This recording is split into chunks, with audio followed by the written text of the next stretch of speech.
Sou Clementino Júnior, né? Atualmente eu sou primordialmente professor audiovisual, mas sou cineasta, me relaciono com audiovisual desde sempre. Eu venho de uma família de pessoas ligadas às artes cênicas, né? Meu pai e minha mãe são atores, foram funcionários públicos, mas essencialmente atores. Então, desde que eu me lembro, assim, eu aprendi a escrever e meus primeiros desenhos que eu gostava muito de desenhar eram em verso de script de novela. Vem pra Baixada, escolha sua faixa pra poder se divertir. Vem pra Baixada e veja que de baixo são degradas cada pra gente subir. Vem pra Baixada, escolha sua faixa pra poder se divertir.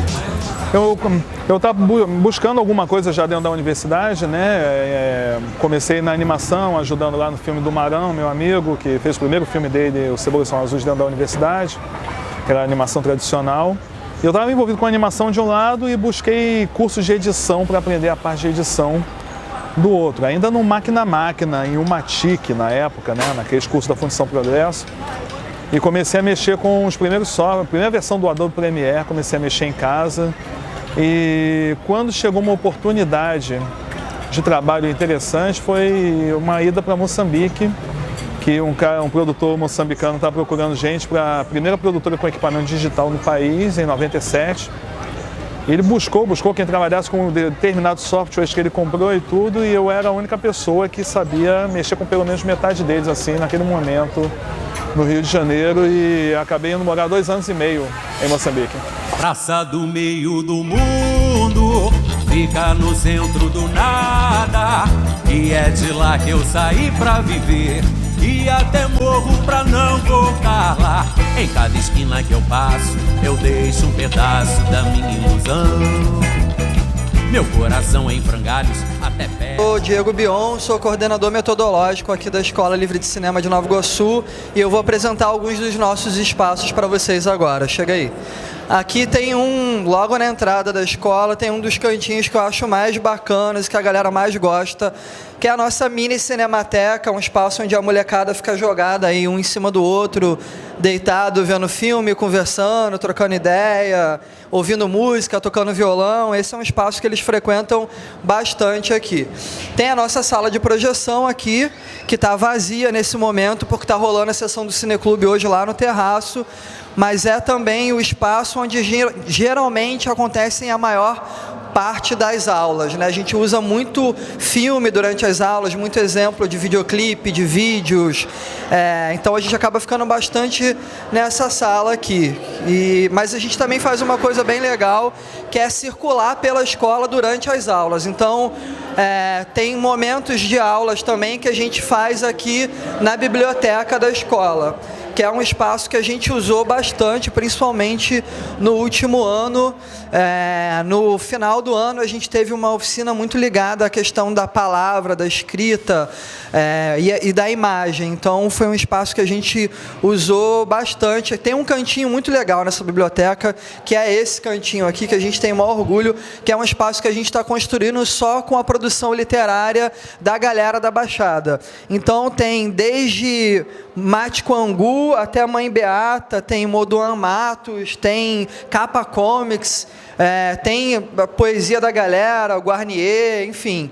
É um espaço que a gente gosta muito, que a gente está construindo aqui, e que inclusive a gente está sempre convocando os escritores, os poetas da Baixada, para mandarem material para a gente disponibilizar aqui, e é um espaço que a galera também sente bastante curiosidade, acaba parando bastante por ali. Então, a escola ela foi fundada em 2006, a partir de experiências do Marcos Faustini em escolas da rede pública aqui de Nova Iguaçu.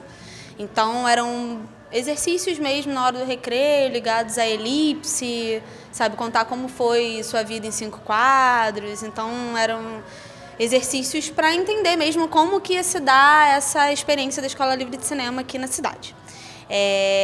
E aí, além desses exercícios na rede pública, a gente tinha uma sala alugada, lá no bairro de Miguel Couto também, com uma turma de jovens e adultos, com um curso livre de jovens e adultos, que resultou no Cante um Funk para um Filme, que é um documentário também do Faustini e do Emílio Domingos, em que os alunos dessa turma estagiaram, e o filme consiste basicamente em faixas espalhadas pela cidade, em que as pessoas foram até um lugar, que é o Esporte Clube Miguel Couto, cantar um funk, e aí foram escolhidos alguns personagens e o documentário se dá a partir disso.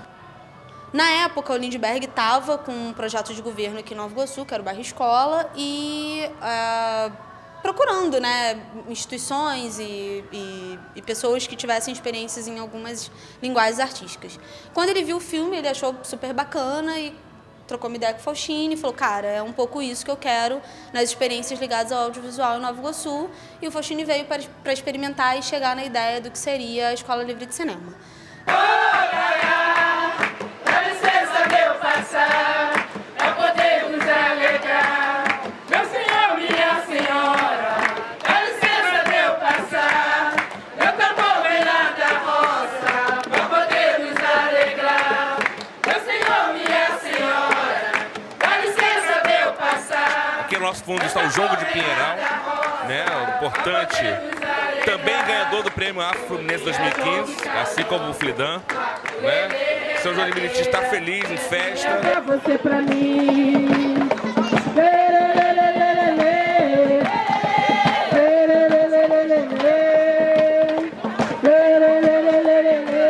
A Experimental Filmes surgiu com Tormenta, né, que foi um experimento nosso de cinema.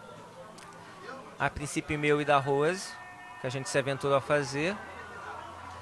E aí a gente juntou mais um grupo de amigos que toparam participar dessa empreitada louca nossa. E a gente resolveu fazer experimentos mesmo. Vamos tentar fugir um pouco da linguagem comercial, vamos tentar fazer uma narrativa não linear, né? Vamos tentar fazer o público que for assistir em festivais ou na internet, que eles podem para pensar um pouco, o que esse cara está querendo dizer com isso? Pô, esse cara é muito louco. Não, peraí, deixa eu assistir de novo. Pô, não, isso aí tem lógica. Ou não, isso aí não tem lógica nenhuma. Peraí, não entendi. Então a gente quer fazer um pouco, mexer um pouco com a cabeça das pessoas, fazendo as pessoas pensar e tal.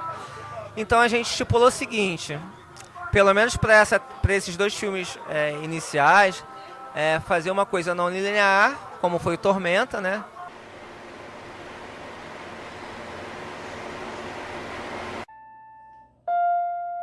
O que foi, hein? A gente foge do padrão de espaço de tempo e a gente tenta buscar alternativas, como o Rewind, a gente fez um filme mudo, com trilha sonora só em momentos chaves, com áudio natural, ambiente, né?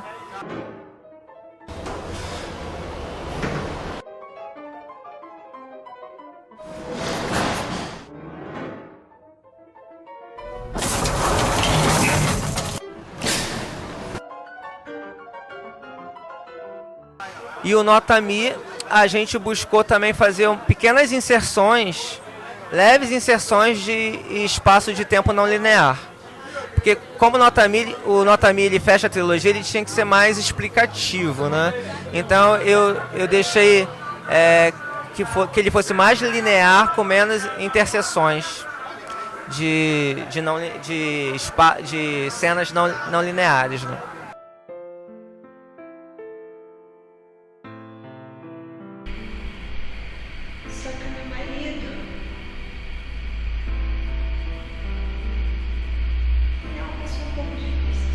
Quando eu voltei em 2000 para o Brasil,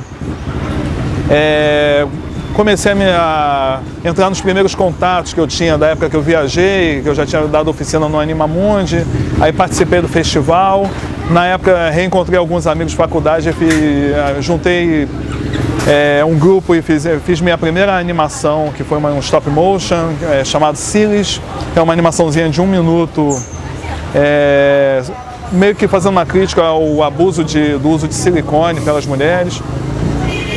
E daí comecei uma carreira como animador, que rendeu logo nos primeiros 4 anos 3 filmes, que foi o Silis, o Sequestro de Bellini, que era uma crítica à fase que eram muitos sequestros no Rio de Janeiro, então era inspirado numa tira de um colega meu na universidade, que ele fez uma série de tiras onde um sequestrador sequestrava a estátua de Bellini do Maracanã e ninguém queria pagar nada por ela. E o Artilheiro, que também era uma sátira envolvendo futebol. E depois dessa etapa, né, eu comecei a tentar seguir para trabalhar com live action, né, e com ficção, mas comecei enveredando pelo documentário. Aí comecei a fazer alguns trabalhos documentais e isso meio que foi começando a criar uma nova linha de trabalho para mim. E desde 97, antes de ir para Moçambique, eu tinha a primeira oportunidade de sair do Brasil, que eu fui para os Estados Unidos tentar buscar um curso. Foi um convite que pintou de um amigo dos meus pais, que estava de diplomata. Lá ele já estava largando o cargo, estava cheio de passagens sobrando. E nessa época eu conheci o cinema africano numa mostra de cinema que estava rolando no museu. Conheci a obra de Ousmane Sembene. E ali nasceu, ainda em 97, aquele desejo de compartilhar aquela descoberta minha, né, com várias outras pessoas, que só 10 anos depois, em 2007, eu vi a possibilidade, quando me tornei cineclubista no Cineclube da BD, da Associação dos Documentaristas, de querer trabalhar com cinema negro, e no ano seguinte eu fundei o Cineclube Atlântico Negro, em 2008. Eu caçamba de moço, você rolando rolimã de manhã, eu nesse papo de louco, saio pela janela. Fizemos essas primeiras experiências. Em 2007 a escola ganha um espaço, que é aquele prédio histórico com a fachada vermelha e as rodas de bicicleta. E a gente fica em Miguel Couto de 2007 a 2011, fazendo experiências com documentário, com animação. E aí a gente acaba criando a série de animação, As Aventuras de Iguaçu e Sua Turma. Enfim, criando, fazendo algumas experiências. A turma de jovens e adultos ela se torna cursos mais livres. Então, assim, a gente tem videoclipe para YouTube, blog novela, muito pensando essa questão do território dentro da metodologia. Mais para cá, a gente tem a nossa sala de edição com as ilhas que a gente usa para os exercícios da escola mesmo e para editar os filmes. Ela está meio zoneada agora, como toda a escola, na verdade, nesse momento, mas aqui é um espaço que a gente também usa bastante, né? Eles mesmos operando esses computadores. A gente tem alguns alunos que já editam no Adobe Premiere de maneira muito tranquila, já tem canais no YouTube, vêm para cá, usam a estrutura da escola como ilha de edição mesmo para finalizar, produzir esse material para colocar na web. Enfim, aqui a gente tem a nossa sala de produção, tem a galera lá dentro agora, trocando uma ideia e fazendo pipoca também. Então, a sala mais bagunçada nesse momento é lá. A produção sempre é a mais bagunçada, né? E a gente tem esse espaço aqui também, que é um espaço que a galera senta, lê uma parada. Enfim, a gente tenta fazer com que a escola como um todo seja um espaço convidativo e agradável para os jovens que são alunos da escola, mas para os que não são também. Na nossa biblioteca também tem 4 computadores com acesso à internet, que são livres para todo mundo usar e tudo mais. Então, a gente tenta construir a escola como um espaço comum, né, onde as pessoas possam se encontrar, inclusive fora dos horários de aula. E isso é uma coisa que a gente tem conseguido e que tem sido bem bacana aqui. Então, esse é um pouco da Escola Livre de Cinema, do espaço da Escola Livre de Cinema. E querendo, cheguem aqui, que a gente troca uma ideia, vocês conhecem um pouco mais da escola, um pouco mais da nossa produção, que foi construída aí ao longo desses 10 anos de atuação aqui da Escola Livre de Cinema de Nova Iguaçu. É isso, galera. Um abraço. Valeu. Sempre tiveram essa presença muito forte nessa discussão do negro na mídia. Isso eu vinha ouvindo a vida toda, né? Mas é diferente quando você é um familiar de pessoas militantes e quando você se vê, de repente, de uma hora para outra, fazendo parte desse métier e naturalmente carregando toda essa bagagem. Então, quando eu percebi que eu poderia trabalhar com cinema negro, comecei a descobrir um cinema africano que eu não conhecia. Comecei a ter mais contato com o que se produzia, conhecer o trabalho do Osmo Bubu, conhecer o trabalho de quem foram os pioneiros de estar como diretor negro atrás das câmeras. Surgiu o Joelzito, ver que eu estava, de certa forma, começando a fazer parte de uma retomada desse movimento para o negro vir para trás das telas e começar a contar a sua história. Isso possibilitou que o Atlântico Negro tivesse um papel dentro desse movimento e, ao mesmo tempo, que a minha produção começasse a ter alguma visibilidade dentro do que era possível, né, trabalhar dentro desse tema. A gente está experimentando, a gente está sempre experimentando para ver como é que vai ficar. E aí a gente está com esse grupo de amigos que topou entrar nessa empreitada e a gente está aceitando gente que também curte experimentar, entendeu? Quem quiser experimentar com a gente está aí. Os trabalhos, bom, a gente já tem 3 roteiros aí encaminhados. Um vai ser uma ficção política, um drama político, vai ser bem pesado, vou tocar na ferida mesmo. O outro vai ser um suspense curto, com poucos personagens. E o terceiro é uma comédiazinha leve, vai ser minha primeira comédia, eu não sou bom em comédia. A produção de cinema negro, dentro dos meus filmes, eu já fiz 14 filmes, né, 13 curtas e um longa documentário. Mas, na verdade, se eu fosse falar dos filmes do Atlântico Negro, o primeiro filme do Atlântico Negro foi feito ainda antes do Cineclube. Foi um filme que eu fiquei durante 4 anos tentando fazer, quando eu trabalhava de editor numa produtora que fez uma série chamada Tantos Carnavais, para o GNT, que eu fui o editor dessa série e eu tive muito contato com material de arquivo de carnaval e tudo. Eu fiquei apaixonado pela personagem do delegado e percebi que ele nunca teve um documentário feito sobre ele, o delegado da Mangueira. Um cara que tinha sido recordista, constava no Guinness e tudo. Aí eu fiquei com aquilo de fazer um documentário sobre o delegado, busquei muito contatos com ele e quando tive uma oportunidade de gravar um evento que produziram no Centro Cultural Carioca, que ele dançava com portas-bandeiras históricas, que era para fazer tipo um evento de samba show, eu me ofereci para filmar aquilo gratuitamente.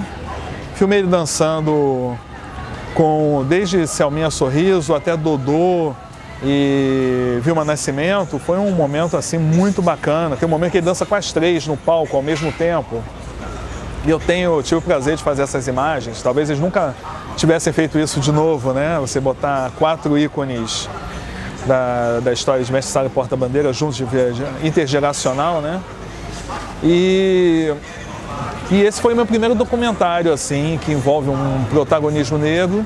E quando eu fundei o Cineclube Atlântico Negro, eu fui para a Jornada Nacional de Cineclubes e fazendo entrevistas com colegas cineclubistas negros que eu encontrei lá na Jornada em Moreno, em 2011. Nesse momento eu vi que tinha uma grande presença negra trabalhando com cineclubismo e com produção audiovisual e comecei a fazer entrevistas assim descompromissadamente e isso gerou um documentário chamado Ojoná. Esse documentário foi considerado o primeiro documentário com a assinatura Cineclube Atlântico Negro. Então, desde então, todos os filmes que eu faço que tem alguma temática negra, eu tenho a minha produtora sentimental chamada Cleme de la Clemes, que Clemes é meu apelido, né? Mas a minha produção envolvendo o cinema negro é a do Cineclube Atlântico Negro. E daí já foram vários curtas que surgiram até o projeto que eu já vinha fazendo desde 2004, do Anjo de Chocolate, que era sobre uma escritora chamada Sônia Silva, que é uma cobradora de ônibus, que é escritora de livros infantis. Eu me familiarizei muito com a história dela no sentido de que ela produzia seus próprios livros, que acreditava no sonho, em algo que não era feito para ela, e na persistência dela com tudo contra o mercado editorial, que é um mercado muito viciado em lucro e em não respeitar o papel do autor, e ela persistindo e se aprimorando, cada vez escrevendo livros melhores, produzindo e querendo se firmar como escritora, buscando mais aprendizado. E é mais ou menos como é a minha vida. Eu acho que a Sônia reflete muito o meu papel no cinema. Uma das funções de se discutir o porquê fazer o Cineclube Atlântico Negro trabalhando o cinema da diáspora africana.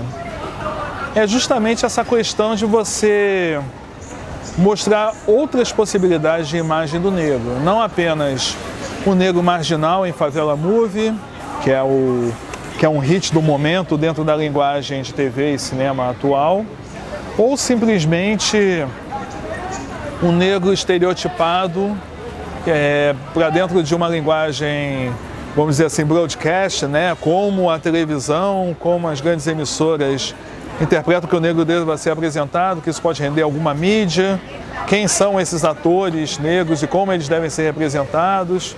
Se antigamente o negro era só aparecia em destaque em humor, e raras vezes você tinha um grande Otelo para poder, a partir desse estereótipo, quebrar todos os paradigmas e chegar a um patamar de ser a pessoa que batiza o grande prêmio do cinema brasileiro, né? É uma batalha muito dura. Teve uma galera que, graças a Deus, muitos deles ainda estão aí presentes, como Milton, Pitanga, meus pais, que batalharam por isso para que hoje em dia tenhamos um maior espaço de destaque para Lázaro, Thaís e tantos outros, mas ainda é uma luta complicada, né? E a mídia tem já um formato definido, como eles querem representar o negro. E nós vamos fazendo o nosso trabalho pelo caminho independente. A internet está sendo uma possibilidade, inclusive, de se ampliar esse debate.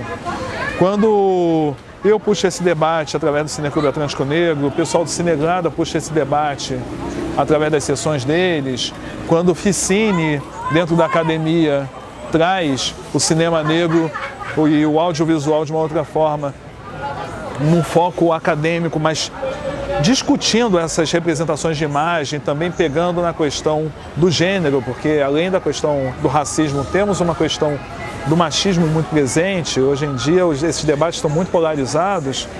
Nós vemos que é muito amplo essa questão. Você começa a correlacionar. Então o nosso trabalho tem sido justamente desconstrução, mostrar que o negro pode ser representado também como marginal, porque é um ser humano como outro qualquer, mas ele pode ser representado também como o lado bom da força, né? Ele pode ser um cidadão comum com um papel importante dentro de uma narrativa.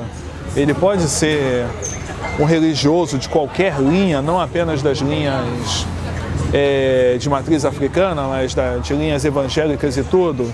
Mas também é complicado a gente trabalhar com questões, quando discutimos a coisa da religiosidade, quando determinadas linhas religiosas atacam as linhas de matriz africana que foram polos de resistência e fazem parte da cultura e da história brasileira. Quando não haviam médicos no país, eram os índios e os negros quem faziam o curandeirismo e salvavam vidas. E a saúde era feita até a corte chegar aqui por negros e índios.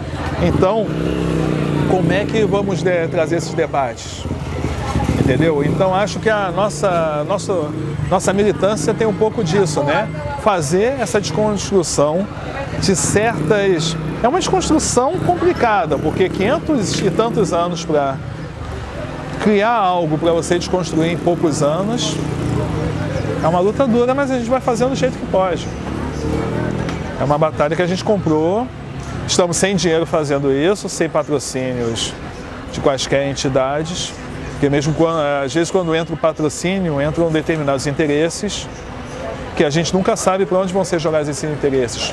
O nosso conhecimento negro, para onde vai ser direcionado? Temos que ter todo um cuidado com isso, temos que estar sempre atentos a isso.